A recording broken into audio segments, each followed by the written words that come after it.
Hello,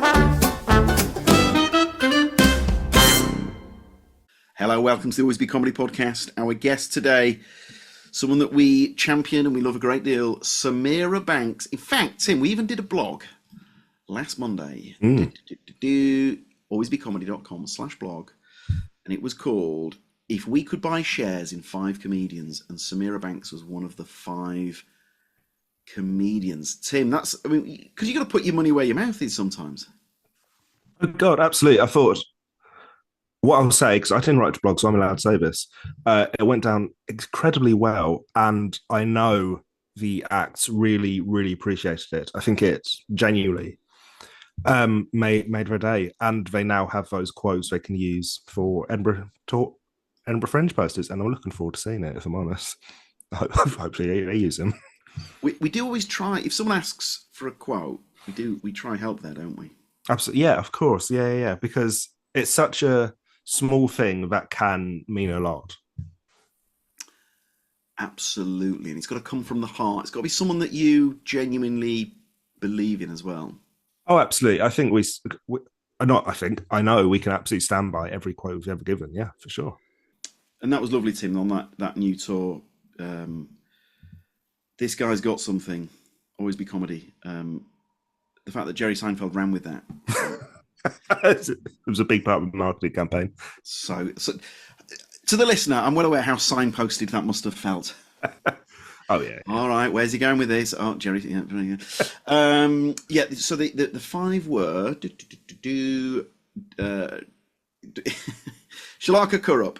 So I was laughing at the fact that I was blatantly scrolling to find it. Shalaka Kurup, Samira Banks, Dominic McGovern, Pravanya Pillay, Dane Buckley. That blog, pretty much within a few hours, got 3 times the numbers of the previous blog. Yeah, well, I think if there's comedians being recommended, or like a big thing about comedians, especially newer comedians, that gets read a lot by the old biz, the industry. I think they love that sort of thing. You've got to be careful there, haven't we? Because it started doing all right, and then the old voice in the head goes, "Oh, you should do lists every week," but obviously you can't, can you? Turn into BuzzFeed. Turn into BuzzFeed. I mean, it worked for them for a while. Oh, for a while, it was the biggest thing on earth. The listicle websites they were called. Listicle. I used to work at Shortlist, which of course. The company was built on the whole list thing. Yeah. I think it was Nick Hornby, High Fidelity, used to list his favourite albums and that sort of thing. So I think that was part of the inspiration behind Shortlist. Sorry, Samira Banks, and I'm going off on about Shortlist magazine. Hey, happy memories. I'm trying to think who the nicest person I interviewed at Shortlist was. Oh yeah, they were all lovely. Right. That's really gonna bug me. Everyone was lovely. James Wan, the film director. That's a random one. Right, fantastic. The Conjuring guy. Yeah, what a lovely bloke. I love that. That's great. Horror people are always lovely, apparently. Horror people are always lovely, and I think there's a crossover here. Heavy metal, the heavy metal bands. Yes, you do hear that a lot. Yeah, the onstage persona is like, and then off stage they're all like lovely, cuddly people.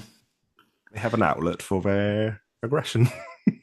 I thought I was high energy and positive, and then I met James Wan, and I felt like Eeyore from Winnie the Pooh. Right, I didn't know you interviewed him. That's really cool. He's a big guy. Well, he's not actually shorter than me. Lovely stuff. It's good stuff. It's good stuff. Oh my God. It's no off switch. Listener, there is. Right, Samira Banks. Tim, Samira Banks, one of those dudes where she does Always Be Comedy a lot. She's one of those acts where I can put her on and I can pop downstairs and get a drink because I know that she's roofing it. Absolutely, yeah, absolutely, and she really, really does. She won So You Think You're Funny in 2024, I believe. So that's a big as we talk about in the episode. It's my personal choice of new act competition. There are a lot of very good ones. BBC one, which is on at the moment, But I think So You Think You're Funny is the one I hold in highest regard.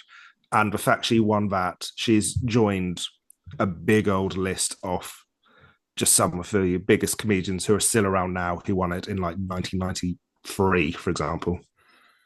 2023.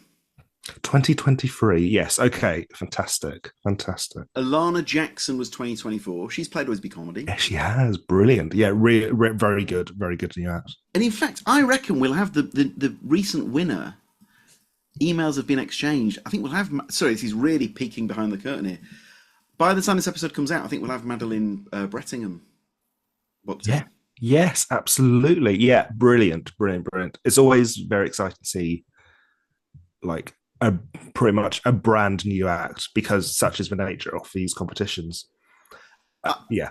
Sorry, well, I was just about to say to any. I know a lot of comedians listen to this, and a lot of people who want to get into comedy or have just got into it. I would say this about competitions: they might not be when there were more telly opportunities and so on.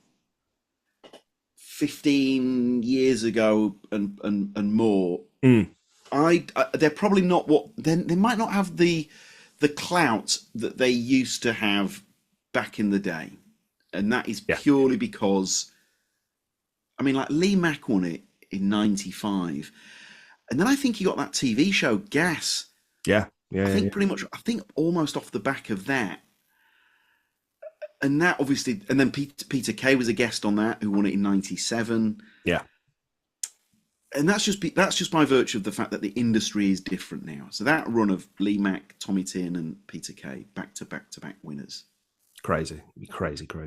And that's so. I just think that's more of where telly. And then Peter Kay off the back of that does that Peter Kay thing into Phoenix Nights. Yeah, amazing. And that's just because there were more TV opportunities. But what I would say is I would still do them, but don't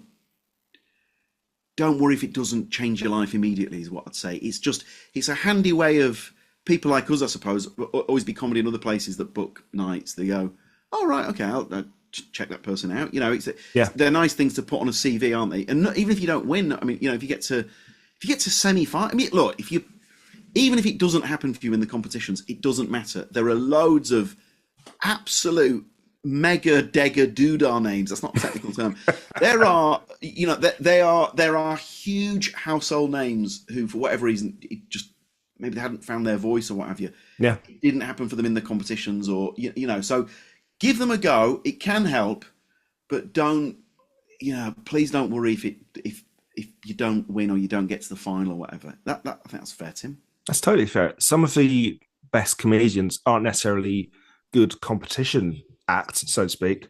Competition acts are often quite short, whereas some comedians, some of my all-time favorite comedians, don't really get going even in like a 10-minute set. They sort of need the breadth of like a longer show to be at their absolute best. So yeah, I don't think I think competitions are a very good thing, but I wouldn't base everything off them. If you're a new act, I wouldn't. Yeah, they can help, but don't pin all your hopes on it. You said Brett. I thought you said Brett. Brett Goldstein is actually surely a very good example of someone who, you know, to paraphrase the Jose Mourinho quote, it took Brett the best part of 15 years to become an overnight success. Yeah, absolutely. I've seen Brett being an excellent stand-up comedian for many, many years, and then the right thing comes along, and now he has several Emmys. I'm sure Ramesh Ranganathan said to me that it never. I don't think he ever felt he vibed with the competitions. Yeah, absolutely. And it's really very less and less like prestigious competitions now, but it feels like there are more. It's like now insert name of town, new act of the year competition, and I guess it's quite a good thing to sort of inspire like a community of your acts. But yeah, like you say, if Ramesh felt like he couldn't really smash the competitions, I think he's proof that it's not necessarily the be all and end all. Yeah, I mean, yeah, spoiler, it's worked out all right for him. yeah. He's in America right now. I would say, mate, I got to the semi of the Leicester Square new comedian. I didn't get to the final. You would have thought that. Do you remember when Chelsea felt that they were robbed in the Champions League semi against Barcelona? Yeah, yeah. But like, Yeah, Drogba's screaming down the camera. I was like that. It was, I look back now, and obviously, very good going. Just because I cared and all that. But yeah, if I could tell my younger self, it doesn't matter. You know. Yeah, of course. But that said, Samira Banks did win So You Think of Me 2023, and it's a very good thing. It's a very good thing.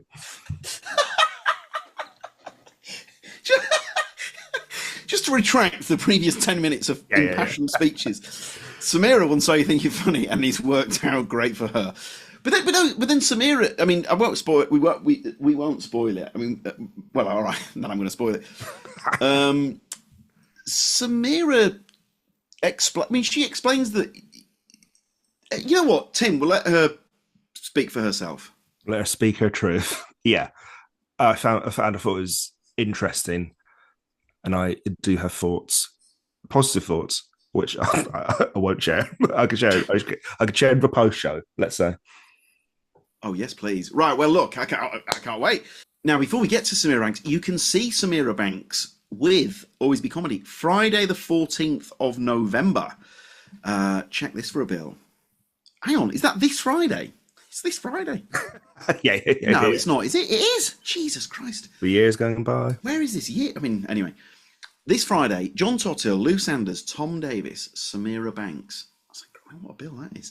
Hang on, I think the old Banksmeister is in for another one as well. Yes. Oh, it's sold out this Thursday. Anyway, there'll be more from the Banksmeister. Don't you worry about that. Oh, yeah. And then in the coming weeks and months, this has come out on the Tuesday. Oh, next Monday, Tom Davis, Work in Progress. Phil Ellis is doing the Kennington Chelsea double Thursday, the 20th of November. They're getting to the last few tickets. Sophie Hagen doing a Work in Progress Sunday, the 23rd of November. Wozniak, 4 more previews of The Bench, the new tour. For all of these and many, many more, please visit alwaysbecomedy.com/tickets. Here she is, the great Samira Banks.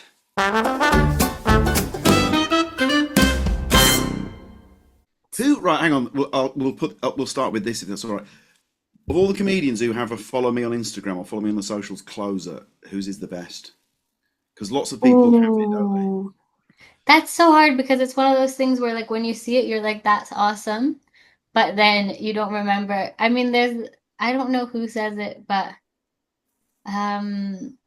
there's someone who does the follow me home one, which I always think. Who is that? Who is it? I know, I think it's a woman, and I don't remember who. Please follow me home. It's like that, isn't it? It's something like that. My favourite's Gins, which normally I can't spoil, but it's very good. Shalaka Corrupts is great, and I can't spoil that. Lux is great, yeah. No, what is it? We'll have to cut this out because it's a closer. So Shalaka's is, and we're back on the pod. So we did two different ones there, guys, from two different comedians. But we obviously can't. You can't spoil anyone's gear. You certainly can't spoil a closer.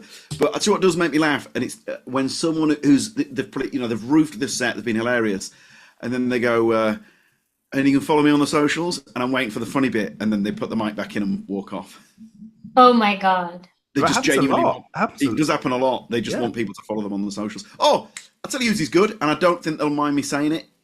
Mark Simmons goes, please follow me on social media, and then doesn't leave the stage until everyone in the room has got their phone out and followed him on Instagram. And he'll literally, he'll go, okay, who's Marie Simmons? Well, Marie Simmons is a bad example. And then he'll go, okay, you can leave. It's great. That is great. That is really great. That's hilarious. The thing that Mark said on this podcast, Tim, this stays with me as much as anything that I've ever heard on this podcast. Yeah. Mark says that, imagine if I had a heart attack now and you never knew. Mark says that he has a bit in his show where he asks the crowd to shout something out and he will do a joke about it. right? Yes. So someone shouts, "Doctor," and he'll go, "Right, and he says when he managed to have a sleep before the gig, that bit always goes well. Yeah. And if he doesn't sleep, the synapses in his brain aren't firing as well. And so I'm trying my best to have power naps before shows. And Yeah. with two kids, it's not easy, but it does make it. There is something in that. It makes total sense. Yeah, of course. Yeah. Does he still do it when he knows he hasn't slept and then he just knows it's gonna go worse? I suppose what he'll always have is the Rolodex. So he would still back himself. I would have thought if someone shouts out football or whatever, he'll mentally go through. But I just suppose maybe it's more. I don't know what you mean. I think we all know what he means there. You are just a bit sharper, aren't you, for a power nap? Yeah, of course. Yeah. Are you a power napper, Samira? Like before a gig? If I have time, but I'm rarely in a position where I can go home, sleep, and then go for my gig. It is a luxury, isn't it? Yeah. Yeah, I don't think I would fall asleep. But I do think that like when I've done like 3 or 4 gigs in a row, like days of gigging, and I'm more tired the last day, like the audience can tell, even if I've like had coffee or I'm trying to put it on, I feel like you just are different. Like you're not as good as the first day. One thing we've never talked about. You won So You Think You're Funny. Yeah. Please talk us through that, because that, I would say, of all the comedy competitions ever, that is arguably. Is that the one with the strongest roll call? You know, when you go through the history, it's got to be up there, hasn't it? I think it's one I pay most attention to. I'll say that. I remember Aisling winning it. What year would that have been? 2011, 2012? Is that the thing that did that help you in terms of like signing with Christian? Oh, signing with Christian. Probably. I mean, he signed me like a year after that, or maybe more than a year after. Maybe 2 years after that. So it didn't happen like immediately for me, which I remember was a really big deal because after I won So You Think You're Funny, every single person, the first thing they'd ask me is like, so what agents have approached you? And for like 2 years, no one had. What? Wow. Yeah, so I was really, really embarrassed about that. And it was something that I didn't care about. You know, when you don't care about something, but when people bring it up, you're like, oh no, now I feel like a loser and I didn't know. But because I think it was a lot more common, maybe like 5 years ago and back, that as soon as you won that, you'd have loads of agent attention. And I think the industry's just changed a little bit. So it's like less like that now. But yeah, it helped me so much. I mean, I'd done comedy for 5 months before that. So it kind of was the first thing that really like put my name out there. And then using that, I got so many opportunities. And then it was just a case of like trying to work hard to be able to sustain those. Did you Because did you feel the weight of history on your shoulders? Genuinely before the final, because one of my many problems when I was a new act before a competition, I was like my own worst enemy, and I'd be saying to myself, if I get through this and then I'm in the semi, and then if I win the semi, and then like mentally I've told myself that if this gig goes well, I'll definitely win an Oscar. You know, so like, but hands are like shaking like a jelly before I've even got on the stage because I've taught myself through this preposterous fake story. So were you aware of the previous winners and all of that? no, actually, I think what really helped me was that I had no real idea what I was walking into, A, and B, I was so confused that all of it was even happening because every stage I was like, there's no way I'll make it through this. And then I'd get a phone call and I remember, I think when they called me, I was like, are you sure? Like, what? Like, and then it just kept progressing. I think it was only like afterwards that I realized like this is a really big deal. But at the time, it just kind of felt like I was going through some sort of weird dream storm thing, and I was just going through it, you know. I had no expectation. I never thought I would, never in a million years. I didn't even think I would make it past the first heat. So How early into comedy were you when you did the first heat? I was like 3 or 4 months in. Someone messaged me on my Instagram. They saw like a clip of me at a gong show and messaged me. Actually, Alex Bertulis Fernandez, you might know her. And she was like, "Who are you? Are you new in this city? Blah blah blah. Like I haven't seen you before." And that was my third gig, and I was like, "I'm not new in the city. I just haven't done comedy." And she was like, "You should apply for this competition." I think it was like the day or the week it was closing, and so I just applied. I had no idea what it was. That's great. That is unbelievable.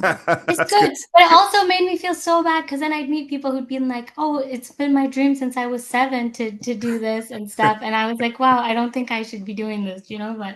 But I think that made it easier for me. Who were the judges in the final?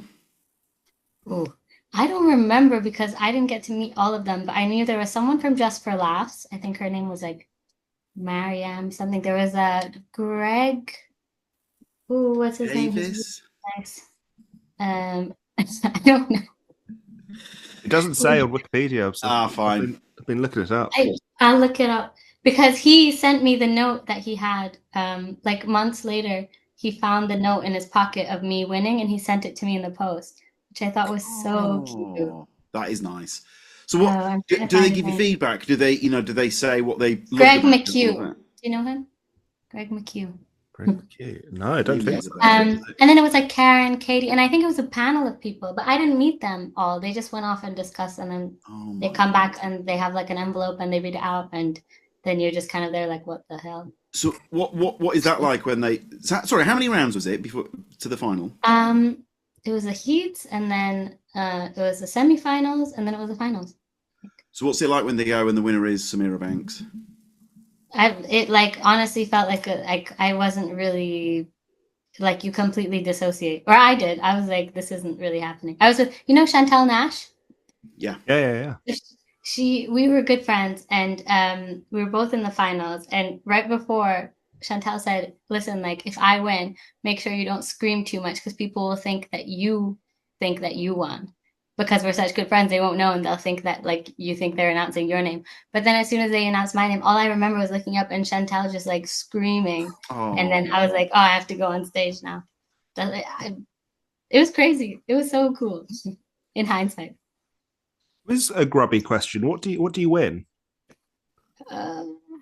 Any bunts? I don't remember. So, can I say that I didn't realise that Tim and I were so obsessed by So You Think You're Funny, but we're both fully in on this. One of my first comedy jobs, I would work the heats off the South Bank heats off So You Think You're Funny. Yeah.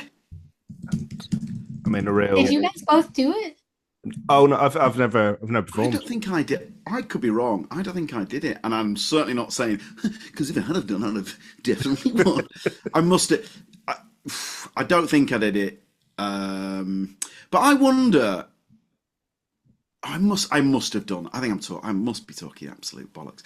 But I wonder, is it not? Maybe it's not the agent fest that it used to be, because there's not as much opportunities for new acts on telly these days. Is there something in that, or is that? Yeah, there could maybe. I have no idea. Because what I'm saying, what I mean by that is, say a few years ago, maybe 10, 12 years ago, there might be, say, there'd be the Dave panel shows. Channel 4 felt like they had multiple panel shows. And then Russell Howard's Good News would have the stand-up spot. Slowly over time, more and more of these spots, they just get slowly eroded. And I was having a phone conversation with an agent the other day, and they think that Dictionary Corner on 8 out of 10 Cats Does Countdown is the only TV slot for an alt comedian. Really? I can't think of another one. Taskmaster, but like that's a big potato. I think what they mean is more like the so for example, Frankie Monroe. Yeah. So Frankie Monroe does Cats Does Countdown Dictionary Corner. Maybe Taskmaster would take a gamble on that. I don't know, but I mean, I guess at this stage it's not necessarily like newer, not as new comedians, I guess, as Frankie or like Lucy Pearman doing it. I remember it was like a brilliant thing. Look at this run here. You know what I've got in front of me? Oh yeah, I do too. Do you? Yeah. We'll pick a few out. 92, Rona Cameron. 93, Dylan Moran.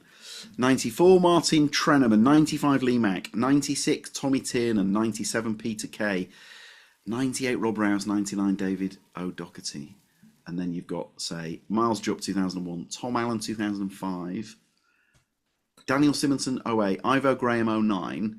Tell you what, guys, sign of the times, consecutive male wins from 93 all the way through to 2012. Oh my God. Wow. At the time when I won it, I think I was like the sixth woman, but then the past two since me have also been women. So Oh my God. Yeah, before you, Joshua Bethania, Omar Badawi, Finlay Christie, Danny Garnell, and then it's Maisie Adam, Heidi Regan. it turned like quite brown for a moment there, and then How were now? We know that you're someone that juggles this with sometimes doing day job work as well. But Mhm. how did you first get into comedy? Obviously, So You Think You're Funny helped in terms of being a bit of a springboard, maybe not in the way that it was 10, 15, 20 years ago. But how did you first get into it? Obviously you're naturally funny. You got funny bones. You're obviously a great writer of comedy. We see that on stage. But taking that first step, please talk us through that. I was literally just looking for a new hobby. I'd gone through a big breakup and I was like, oh, I need a new hobby. And I remember that people had mentioned to me over the years, like that I should do comedy and I'd never taken it seriously. Then I was like, maybe I'll try. And then through a series of like random events, I got my first couple of gigs. And then my third gig was a gong show and I won it. And then through that, it just spiraled. And that was one of those things too, where because I knew nothing about comedy or gong shows, I was not as nervous as I should have been. And now when I do a gong show, I like, hey, I'm so scared to go on stage. But because I was so blissfully unaware, it really just helped me get. Because I always say this, like I am not resilient at all. If I had failed, those people that have a tough gig and then they're Yeah. like, ah, no, I'm still funny. I'm the opposite of that. Like one obstacle at the beginning and I would have quit easily, happily. Like I would have never continued. So I think it had to be this way for me to actually. I know acts who did say new act competitions, and a final may have been reviewed somewhere, and they've quit. They've quit off the if back of about. I could tell, I could have, if I hadn't had so much luck in such a short span of time that gave me like whatever amount of confidence it gave me, I would have, that definitely could have been me. And it may still be me one day. Think But when you think you're such a winning persona. Not it's not a persona. I know it's authentically you. But I just finished. We had Ben Elton on a couple of weeks ago. I finished his autobiography, and this is a guy that's taken, and he writes about it in the book a lot.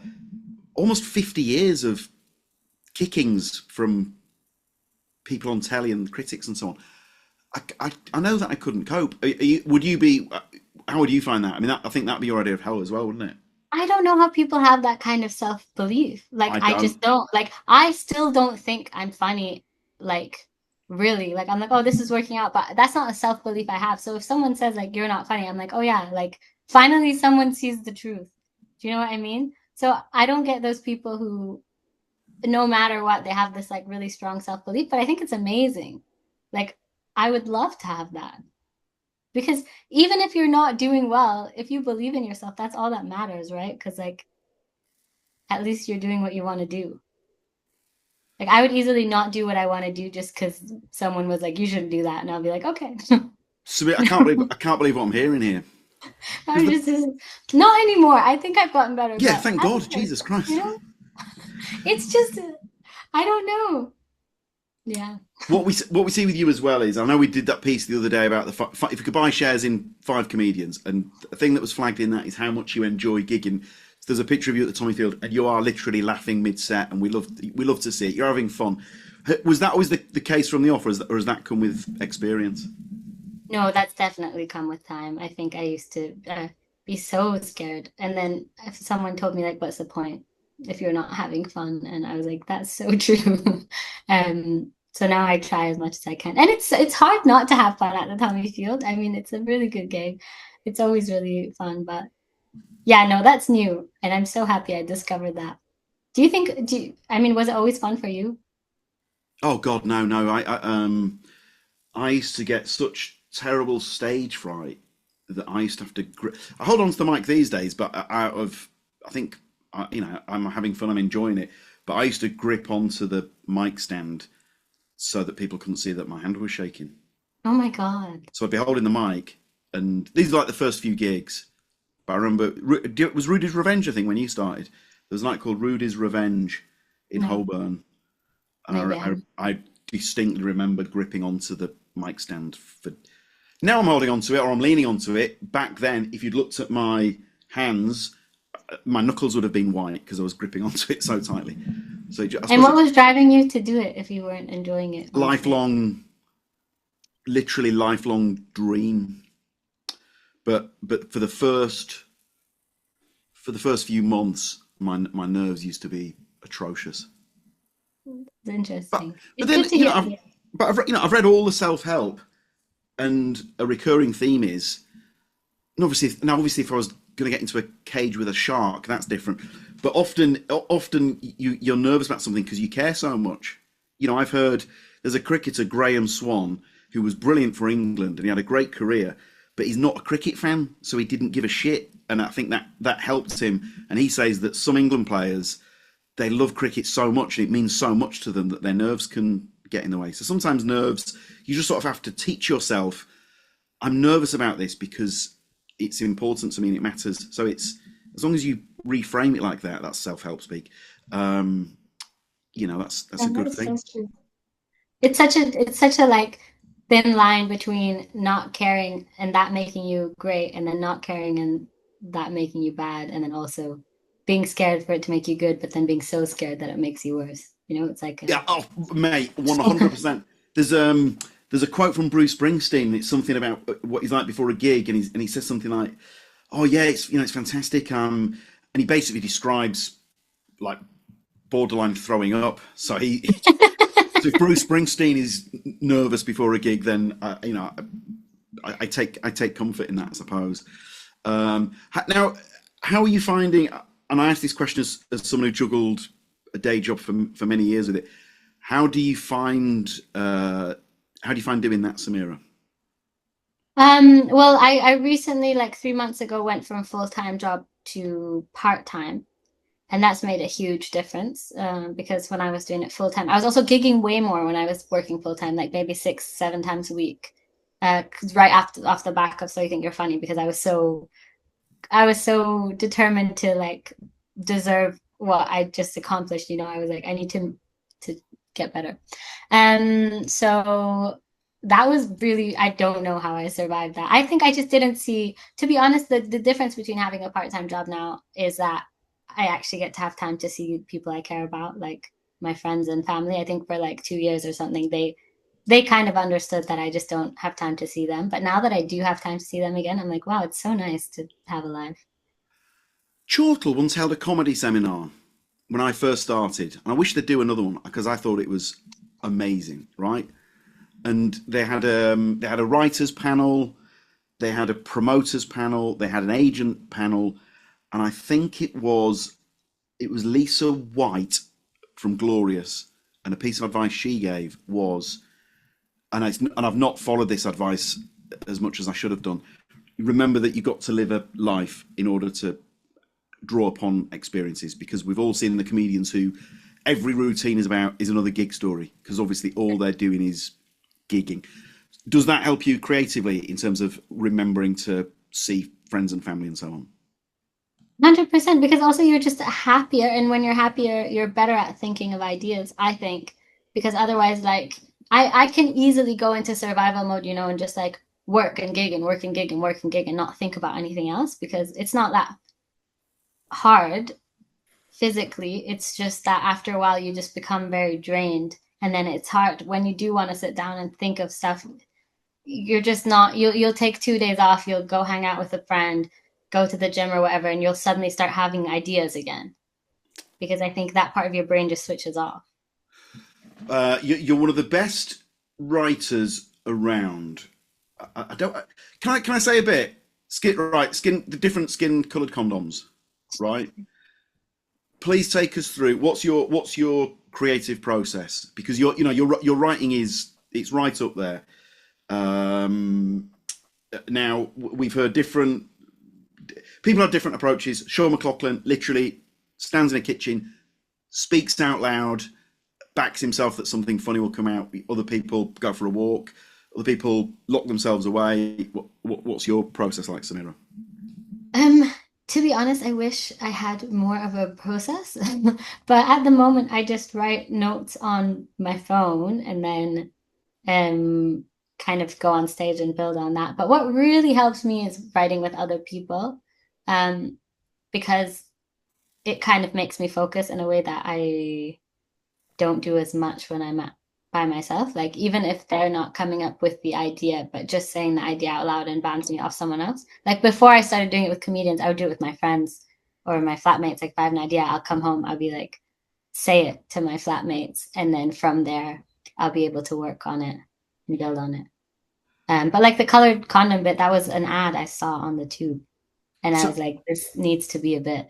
so hang on, you saw the ad from the tube, what, and you got the phone straight out and were writing into it?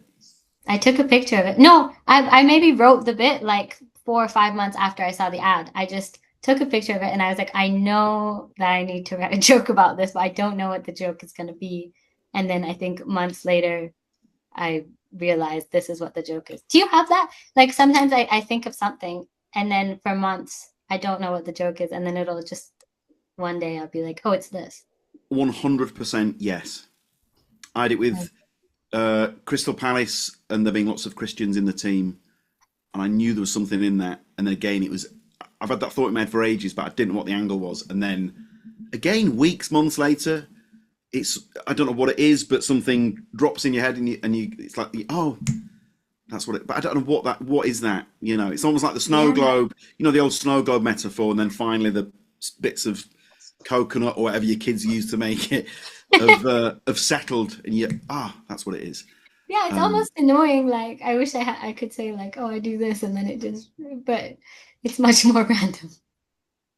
But I guess just writing.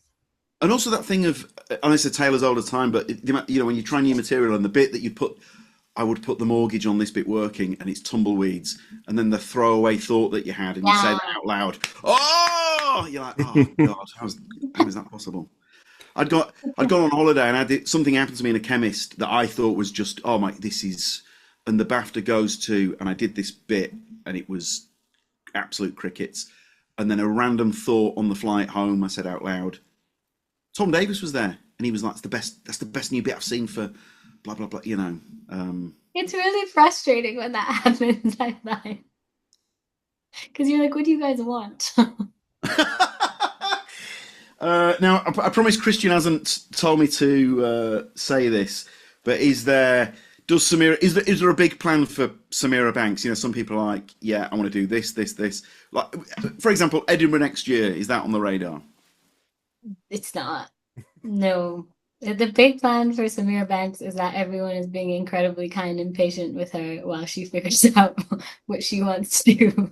That is the big plan. No, I'm working on a lot of stuff, and I've been really lucky to be able to do that. But I won't. I'm hoping to do just a whip this year and then maybe next year. And I know I've been taking a long time. I get that a lot with the So You Think You're Funny thing, is that people will approach me and be like, why haven't you done your hour yet? No, I'm just not ready yet. no, you're right. There was another new act competition that I did. Again, got to the semis, but the person that ran that would always tell a story about a certain comedian who had an amazing five, and I think won some of the competitions. I'll say who it is, but we'll have to beep it out. Yeah, and then the whole industry were apparently saying to this person, "You got to step up. What's next? What's next? What's next?" And they were rushing stuff out, and it wasn't up to snuff. So, you know, I think you're right to take your time. Yeah, and I think for some people it works really well, and like, you know, they do it quickly and they know what they're doing. But I'm just I'm quite particular about what I do, so I'd rather just have time and be happy with it than. But at some point, I'm just gonna have to push myself. Oh, the year after this year, definitely, I'll do it. 2027 Edinburgh. Yeah. Christian, we've got her. That's confirmed. Yeah. Spread the word. Buy your tickets now. So, Samira, last week you went to clown school. Am I right? Yes, I did. So, I mean, tell us about that. Oh my God, it was the best week of my life. It was a 4-day course with Elf Lions in Hastings. And I'd never done anything like it before. I was trying to put myself out of my comfort zone.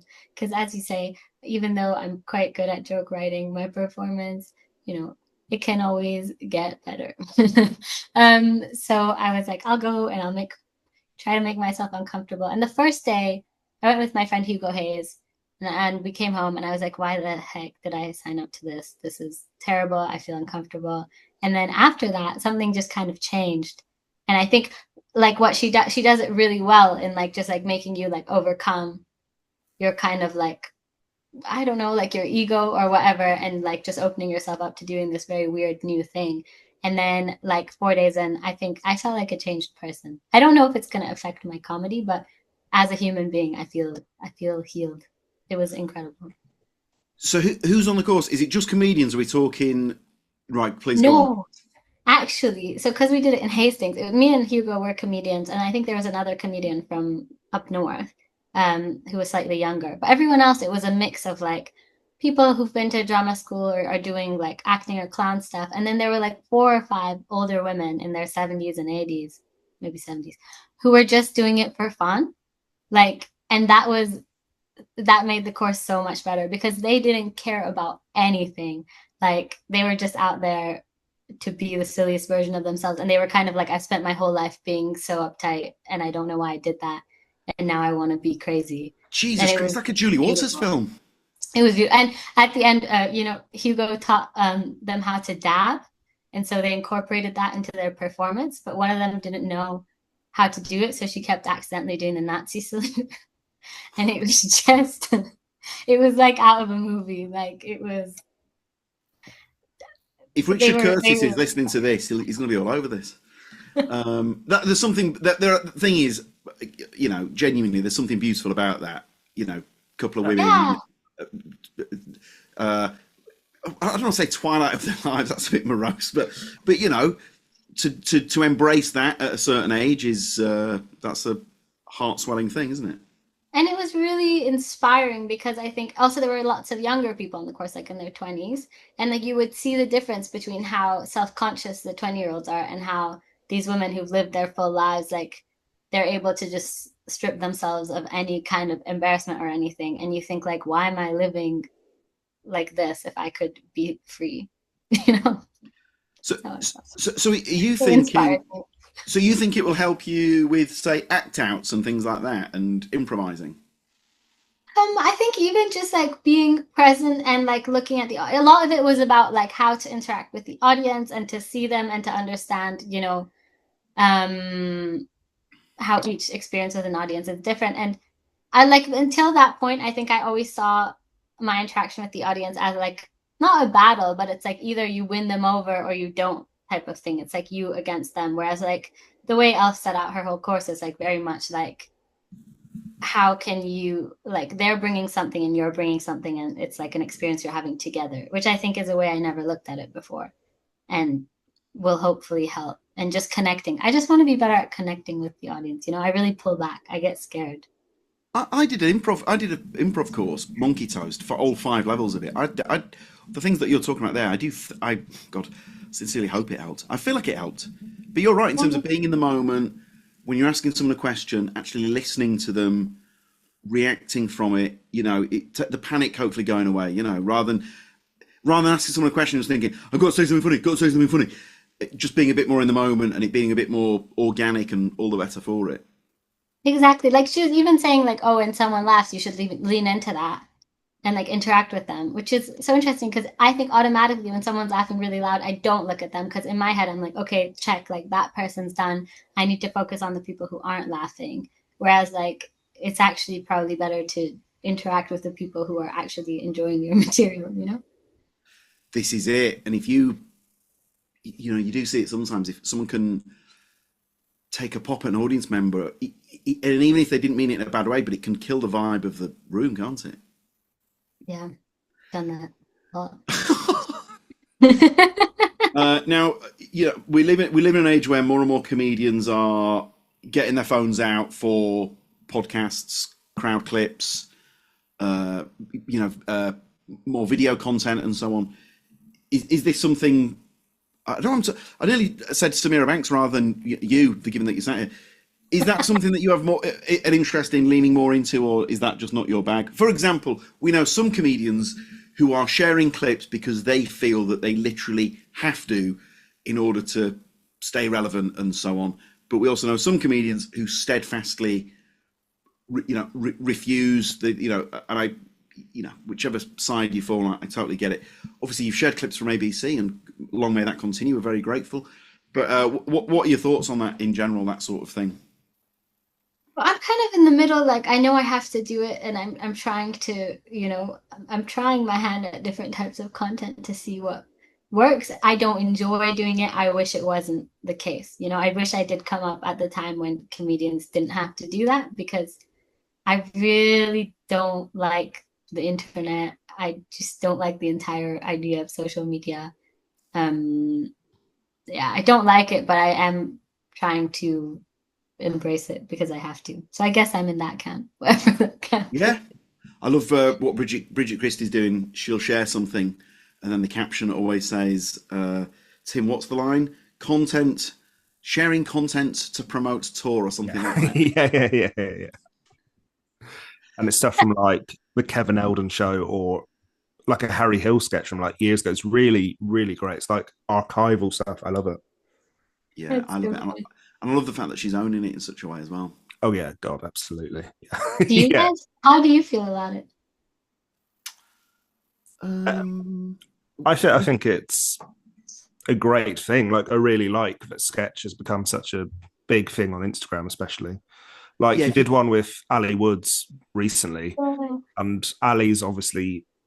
Cause I remember I haven't seen Ali for about 8 or 7 years now, and really? he was like the very reliable open spot at a gig in Kingston, and now he's doing like big old tours because of these sketches, and like the one he does with you, like there's production value to it. Like it's not just talking into a phone, and I think those talking to a phone ones can also be brilliant, to be clear, but like a lot of work's gone into Ali's one. It's crazy. uh, They're really professional about it. Um, he has like someone like Hamish who films all his clips, and then they like it was really cool to go over and see how it's all done. We write together as well. I love his stand-up. You should go see one of his recent tours. Yeah, well, I see his clips all the time because he's sort of nailing Instagram. But yeah, Yeah. it's an amazing thing where people have literally changed their own lives through the power of, we were chatting about Mike Rice the other day. I mean, it's extraordinary. Jen, and I always say regular podcast listeners will roll their eyes at me saying Jen Brister again, but the way Jen Brister elevated her own career, it's incredible. And Tim's right as well. It's a great thing for sketch. TV might not have any interest in sketch, but if you look at, Tim's mentioning the one that you've done there, and then the likes of Tom Lawrenson and Sam O'Leary and so on. I mean, if you're a sketch comedy fan, it's fantastic. Right? Genuine question, not rhetorical. If there is obviously a market out there for sketch, Al Green is another one. mm. I mean, there are loads, and these are racking up millions and millions of hits. What the Irish, Foil Arms and Hog, Lovely Boys. Why do you think? Why will telly not roll the dice on? You know what? I suppose they just have with Mitchell and Webb, haven't they? They have, and there have been a few on like BBC Three and ITV2 and stuff. But I don't know if there's going to be like a BBC One, BBC Two, or even ITV1 mainstream sketch show thing again. But I don't know why. People say it's too expensive. But isn't it also like the people who are watching the sketch on their phones are probably not going to watch TV? Yeah. Yeah. You see, this is it. This is a criticism of Sky Sports News. Sky Sports News keep putting influencers on, and because they're trying to get, it seems that they're trying to get the youth. But as it's been pointed out, that the people that they're going after wouldn't be watching telly anyway, because if they want to see their favourite influencer, they'll just get the phone out. Yeah, and it feels more intimate, it feels like they made that content for them rather than going through. Will you do more sketch? Actually, now you got the clowning under your belt. You could, that must appeal more the sketch in terms of different characters and so on. I did get a message from someone being like, "Oh, I see you've been doing sketch. Do you want to come do a live sketch at a show?" Which I said yes to because I have a rule of always saying yes to things, but I have no idea what I'm gonna do there. Hang on, you have a rule of saying yes to things. Yeah. Like if it's like a new experience or something I'm scared of doing, if I don't have a good reason to say no, I'll do it. Samira, you are curating your dream comedy lineup. Now, do you, Like, Samira Banks, do you have any pre-gig rituals? if I'm really nervous, and there's space backstage, I do like stretches around the green room area, which has sometimes thrown people off because then they get really nervous for me. But it actually just helps me calm down. I feel guilty at the lack of space behind the bar at the Tommy Field. No, I don't get. I love the Tommy Field. I feel at home there. I don't. We are listen. We know how at home you feel, and long may that continue. But the fact that you're not able to do a leg stretch is heartbreaking. I've seen you do If I had, too, yeah, behind the Tommy Field bar. Me? Yeah, really. nothing. What stretches Maybe do you do? you know what, Samira? In that case, there's no excuse. Yeah, I could. If I really had to, I'd walk out to the hallway and do that. I want to see downward facing dog behind the bar. Do you do any of that yoga and stuff? Yeah. Well, I wouldn't do downward facing dog at a gig, but I do have. Yeah. I would do just like general stretching. You know, touch my toes, put my leg in the air, just whatever calms me down in the moment. It helps with the nerves. I've only just remembered. I used to do yoga for years when I worked at Shortlist because there was a studio nearby, and I asked the teacher, "What's the best one I should be doing before, say, a warm up, or whatever?" And no, it wasn't downward facing dog. It was what's this? Cat stretch? No, cobra. What's that one? Oh, whoa. How would you do Cobra? That's a very hard one to do in a green room. You'd need a lot of space for that. So hang on. That's legs flat on the floor, pushing my hands down, and then Yeah, opening like my a chest. push-up. What was the thinking behind that being the most effective one? Because I think it's good at releasing tension. Okay, good. That's good to hear. I'm gonna cobra it up from now on. Absolutely, I'm taking it back Behind the to bar. I'm taking it back to 2011 or whenever I've got told that bit of advice. I've not done that for years. Thank you, memory. Who would MC your dream gig? Okay.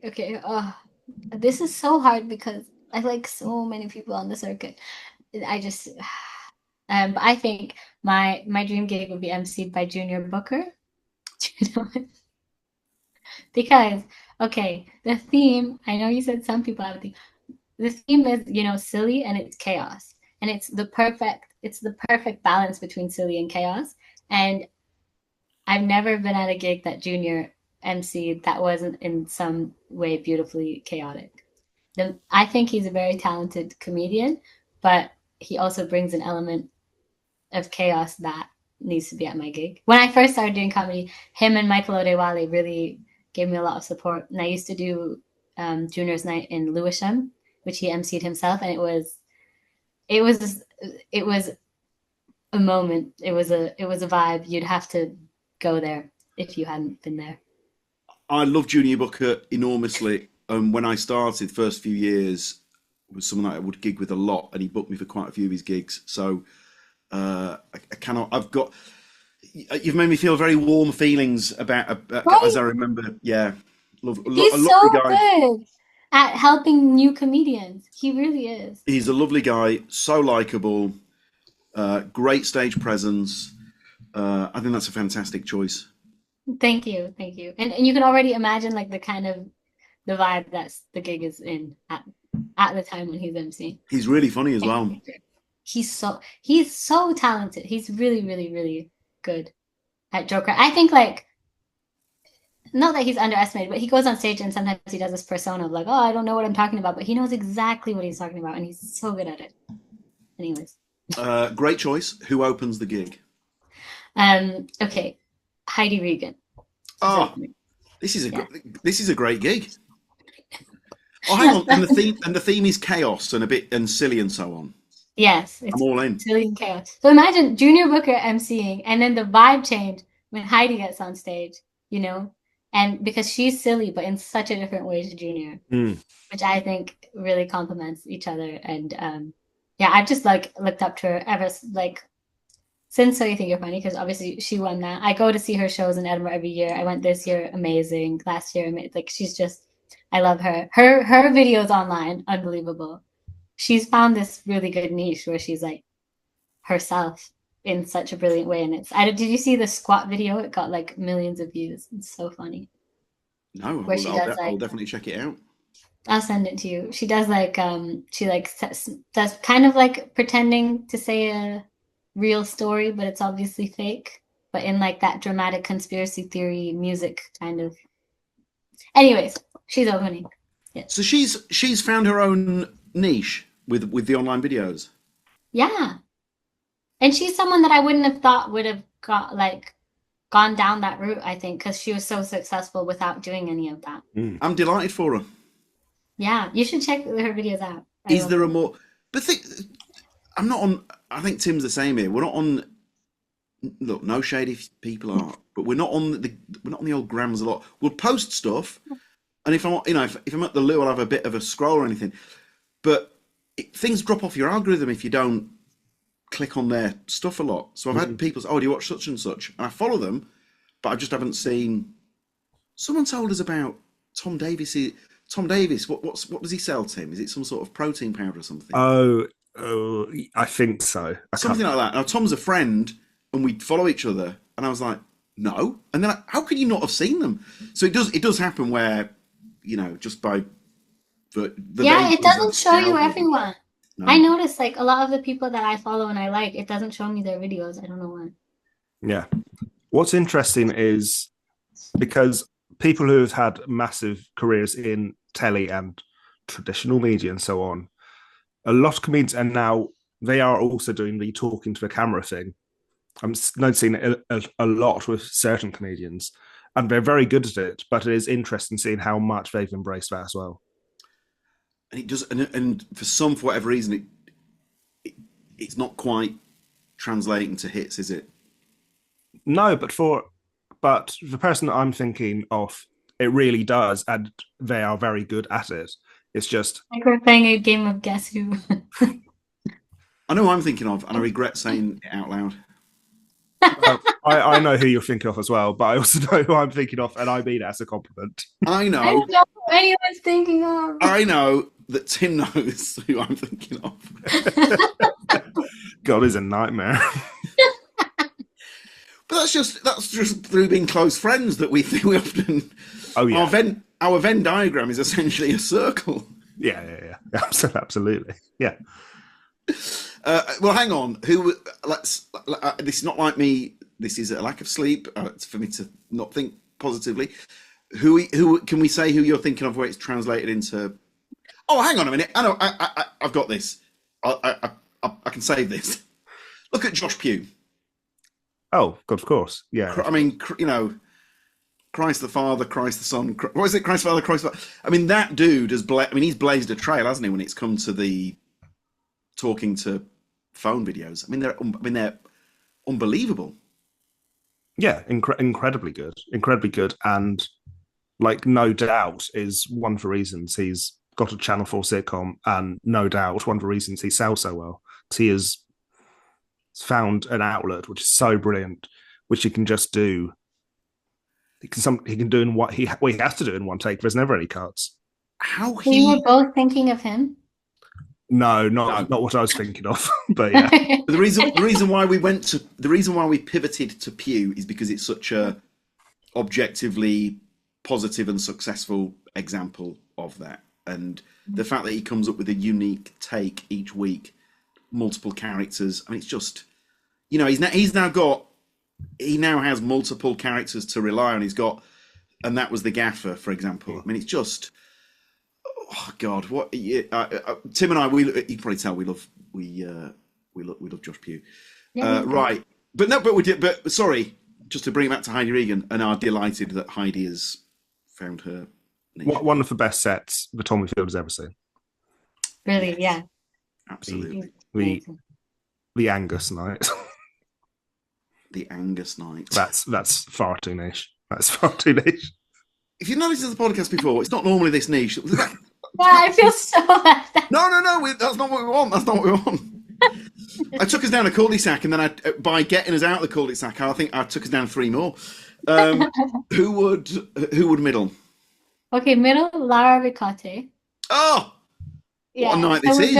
We're building up the silly and the chaos, and in between, Junior Booker's doing bits, so it's off the charts right now. Yeah, I love her. I think she's so cool. I'm obsessed with her. Her kidney song, I think about it every day. The thread here is likability as well, isn't it? Oh man, yeah, absolutely. Yes. Yes. But I think most of the comedians I would have picked would have been likable, I think. There aren't that many comedians that are distinctly unlikable but very good, are there? Well, no, but some will pretend to be, a lot more sarcastic, say, than they are in real life. Yeah. I mean, there's one comedian off stage, pure joy, and then on stage is Mr. Snarky Pants. Oh god, yeah, absolutely. Yeah, some of the best comedians ever have been Mr. Grumpy on stage, for example. And they make it work. Very clever. I mean, it's fantastic. So why would you pick them to middle?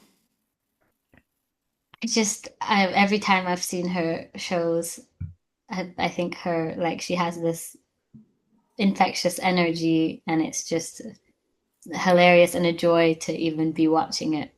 I've never seen her do a 10, which I assume the middle would be a 10. I've only ever seen her 1 hour long shows, but it's just something that I would personally want to watch. So I think my audience would enjoy it. She's such a great performer, and that's such a given, but good. Just unbelievable. And we, look, who in comedy wasn't delighted when Lara got the Mitchell and Webb gig as well, Yeah. Oh my god, absolutely. There's just she's one of those people that every good thing that happens to her, you're like, and more. She is pure sunshine. That's what she is. I mean, hang on, that's not a dig. She's a phenomenal comedian. She's a great performer, but her natural Lara-ness is sunshine. You feel happier for being in her company. That it's a special gift that she's got. And I think it's hard to capture your natural. It takes a lot of skill to be able to know yourself so well and play into the parts of you that are, the audience will enjoy. I think I've definitely said this before. Ross Noble said to Sarah Kendall told me, it takes you 10 years to work out the person that you need to be on stage is yourself. And that is so true. Oh, far okay. Do you agree with that, Samira? There was a pause there. Well, I was just thinking about how I'll know who I am in 7 years' time on stage. Well, I think you used the cheat code, my friend, because I think you got it within, well, it sounds like the first few months. So I tell you who had it from the jump. Actually, I say that, he's sort of great. But Romesh from the jump was just fucking hell. I saw him downstairs at the King's Head. If you've not been, it's an iconic new act night on a Thursday. Yeah. They also do mixed bill nights at weekends and so on. But the Thursday is this iconic new act night. And I just realised I was speaking into my drinks cup and not the microphone. Absolutely outstanding. 48 next year. But then to counter that, Romesh has grown up with his comedy in the way that I remember Norm Macdonald said that Adam Sandler had grown up with his movies, and I've heard Pearl Jam grew up with their music. And Romesh has evolved. He was a lot more sardonic and a lot more dry and a lot more sarcastic. And now he's sort of he has definitely evolved and changed. But nevertheless, the comedy voice that he found almost instantly was, I mean, absolutely extraordinary. I gigged with him for the first time 2 weeks ago, and he was so nice. Romesh? Yeah. Oh, so the best. Nice. Yeah. He was hanging with us in the green room. He was lovely. It's so nice when you meet someone like that and they're just lovely. But I mean, everyone I've met so far has been, but it's still nice every time. I think with Romesh, and I would say this, and you're in this as well, Samira. I think the fact that he had a proper job before the comedy, I just think it's quite a self-serving angle, this, isn't it? But I just think it means you've got perspective and you have a toe in the real world. and I think That's that's important, for its worth. Who would close this juggernaut? okay, so stay with me on this. I have a double act closing, but they don't know they're in a double act, and they find out when they're called up on stage. And it's Jordan Brooks and Ayowade Bamboye, and they're put on stage together, and they have to figure it out. That's excellent. That's absolutely brilliant. So it's up to them what Can they we do. this gig? Yeah. This would be. I mean, it would be the dream gig. So you tell them that they're both booked to close, and then the MC Junior then announces, "Please welcome joint headliners. Let's see what happens." Yeah. Quite good. It's quite a good format where you just sort of pair comedians together to see what happens. Yeah. Now those two would make it work, right? And they'd have yes, they would. And right, okay, let's do this, and they'd 100% it would work. I think we're all thinking of certain comedians. Some would walk off. Oh yeah. Some With the wrong comedians, that could be the worst idea ever. But not to sound conceited, think this is the best idea ever.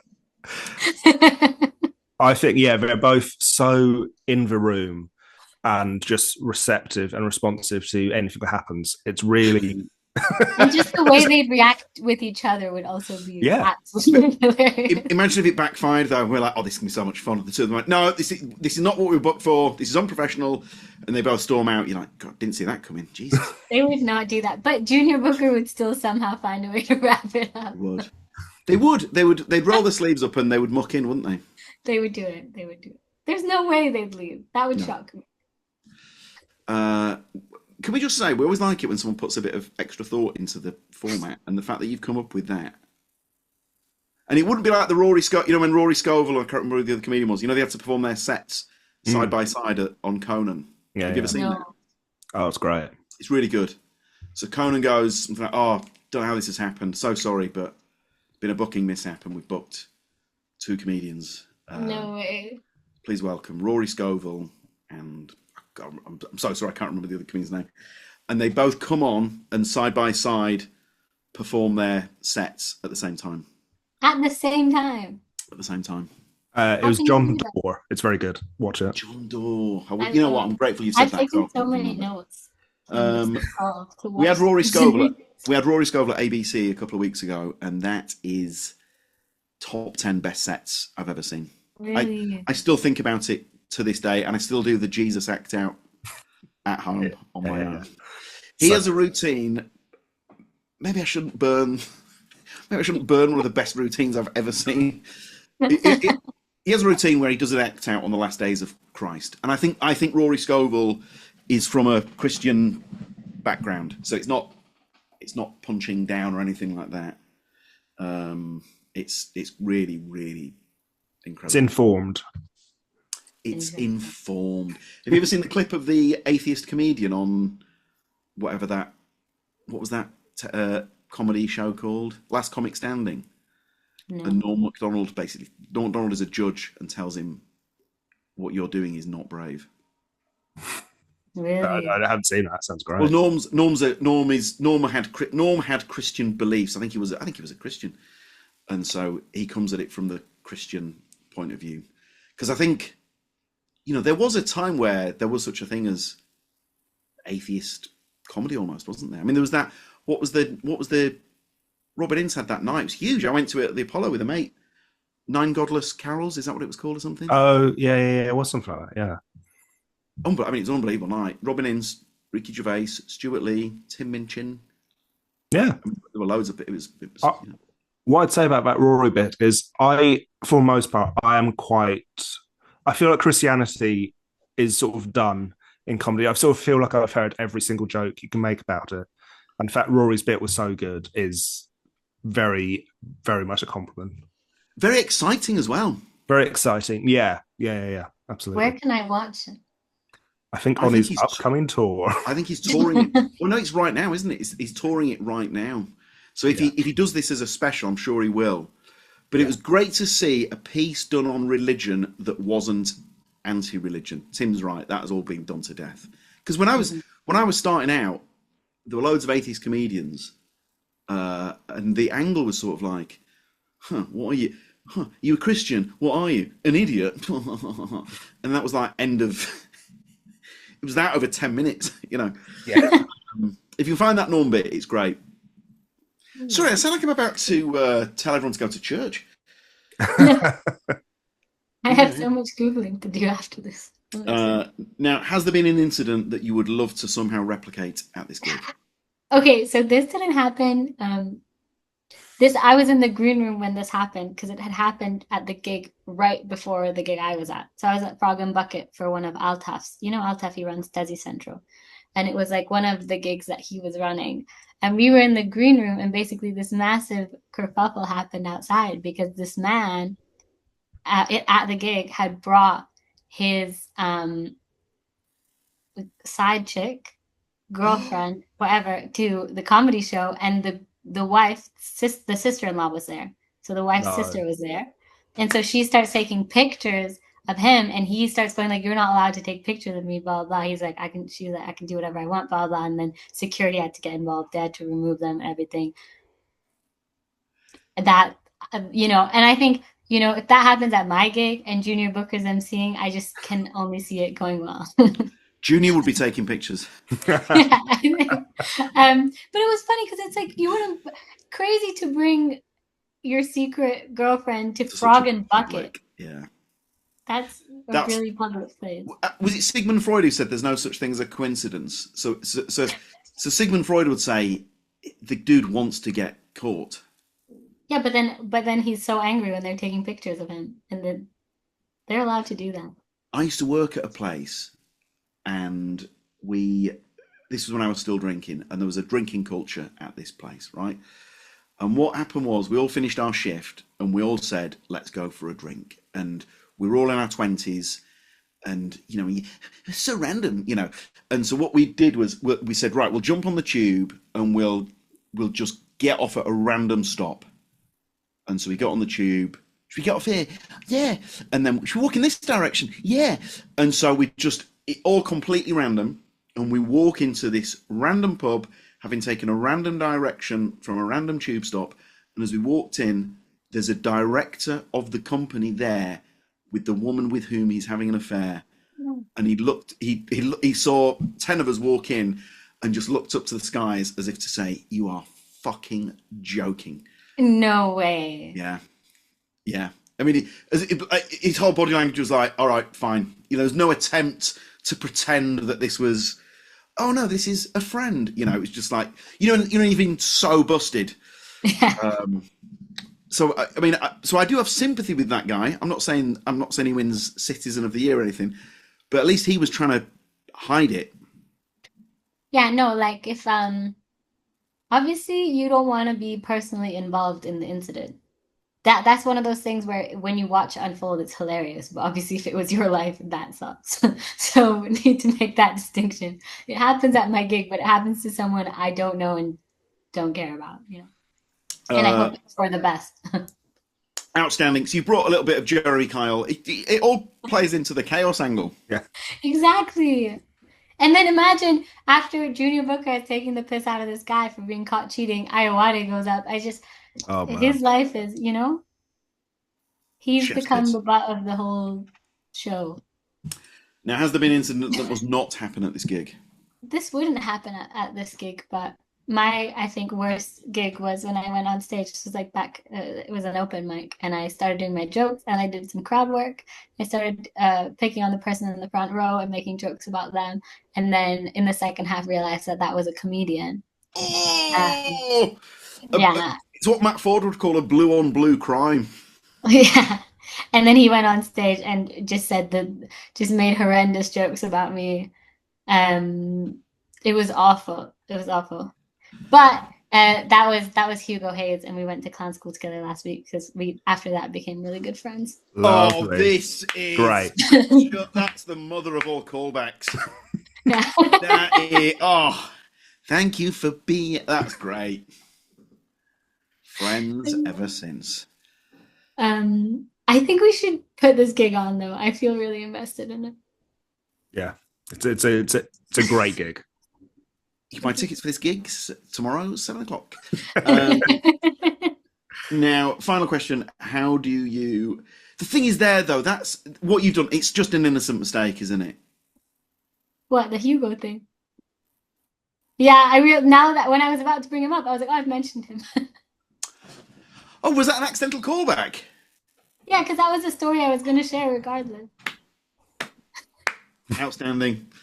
How do you unwind? Final question: how do you unwind after a gig? I go for a long walk if I can, and then I scroll on social media loads until I'm fall asleep.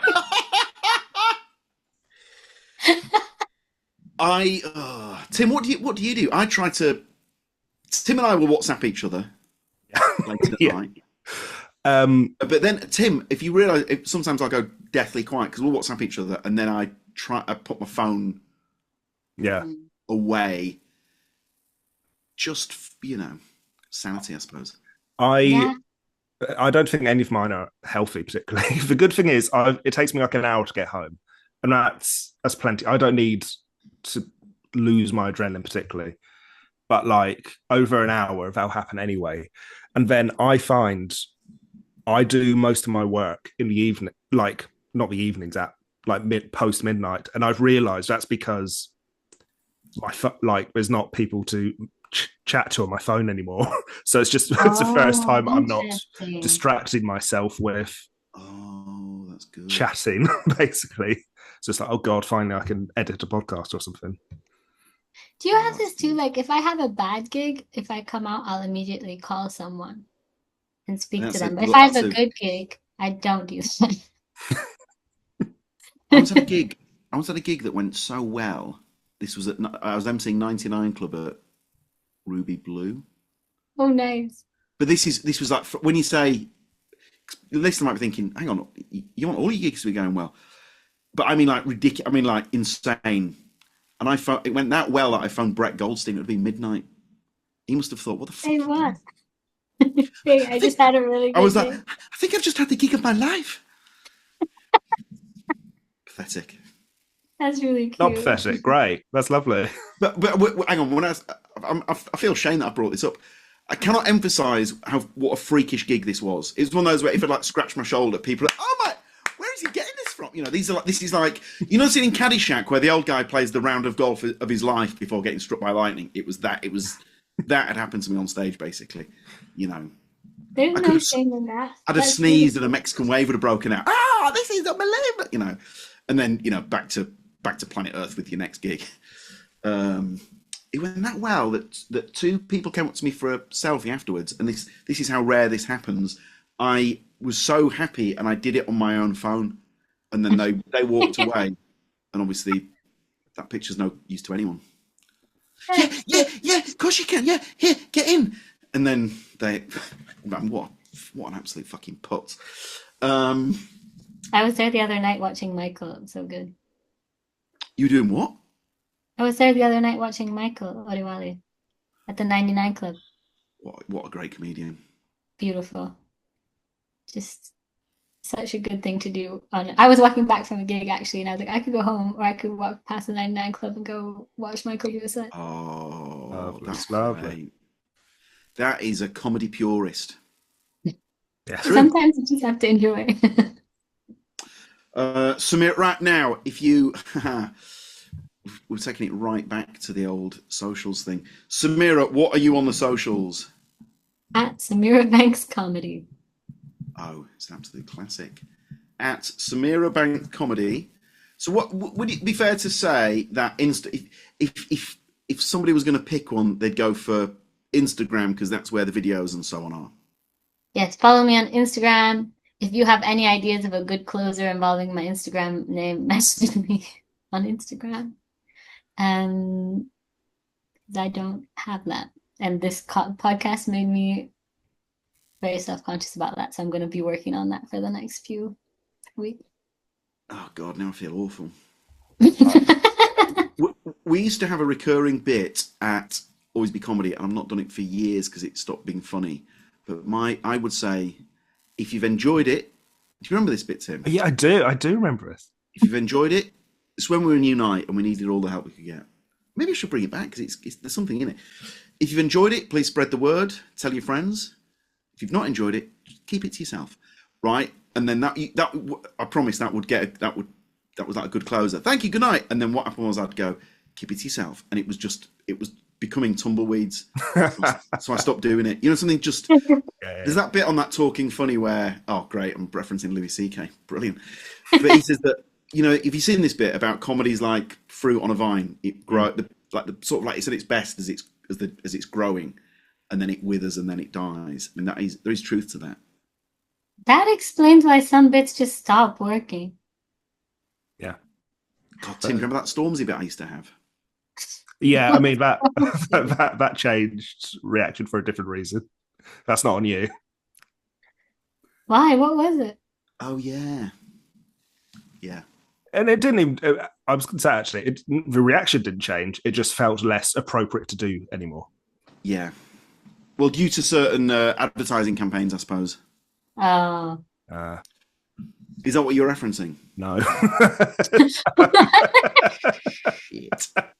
Stormzy's relationship status changed. That's all. Yeah, sure. Yeah, that's all. If you've not seen the bit, he was. I met him and he couldn't have been lovelier. And the fact that I live in Penge meant we had a lovely moment. It was a. You know what? When it worked, that was a nice bit. Thank you, Tim. You reminded me why it stopped working. Yeah, it wasn't my fault. There was one night. I walked off to the sound of my own footsteps, and I'm not sure I did it again. Because I'm not sensitive. Samira, huge and heartfelt thanks. We will see you at a gig soon.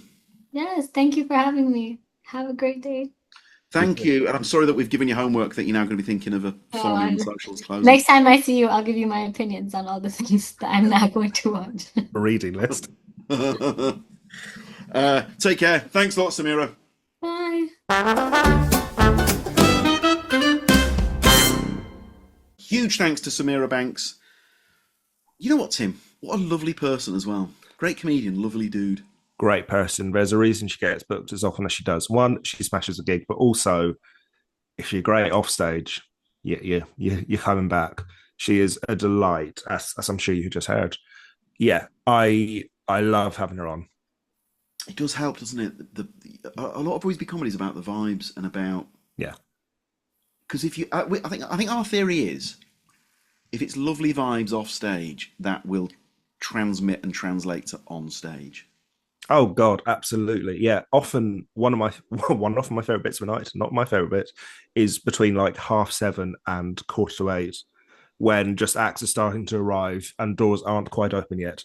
My favorite bit is, of course, the show, but the pre-show goss is absolute life source. It is everything.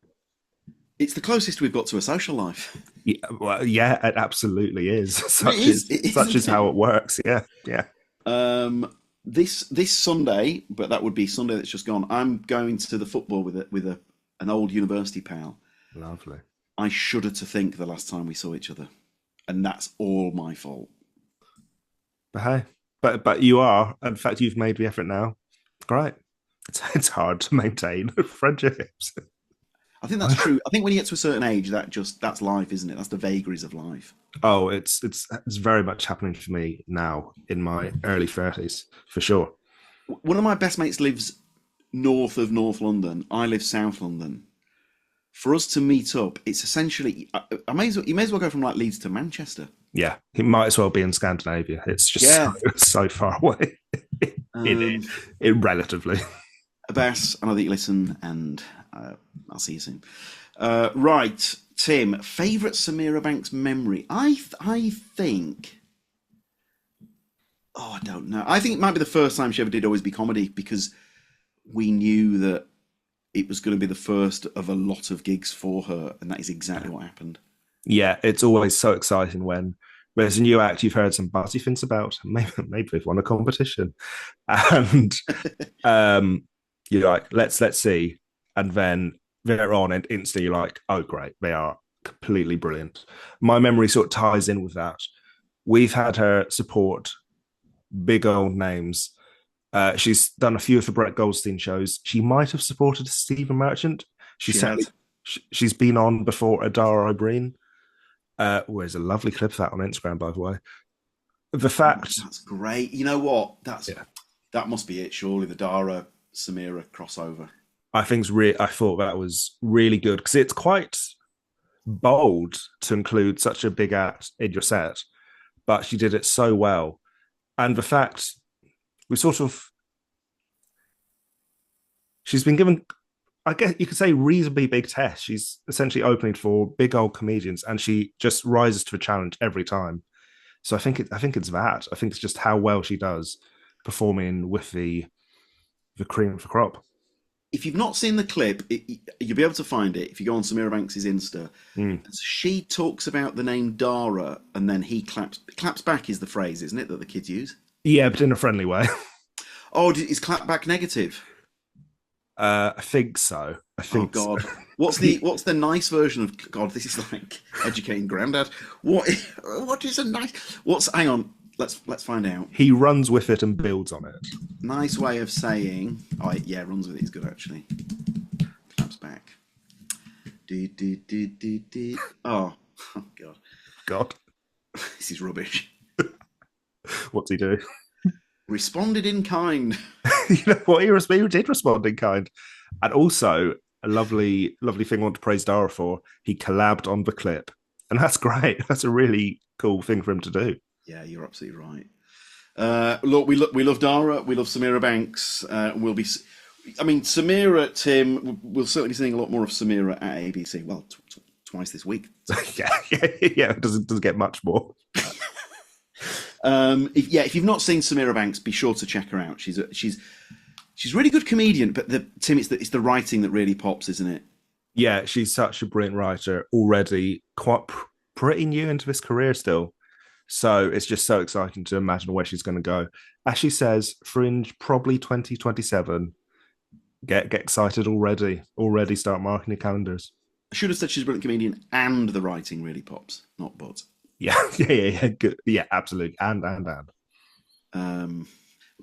Does that count as clapping back? No. It's responding in kind. I responded in kind. Tim, very, very good. 10 comedy points. Huge and heartfelt thanks. Thanks for all the shares. Very grateful. Thanks for all the listens. If you come to a show, please be sure to come over and say hello. We're always very grateful. Take care. See you soon. Bye.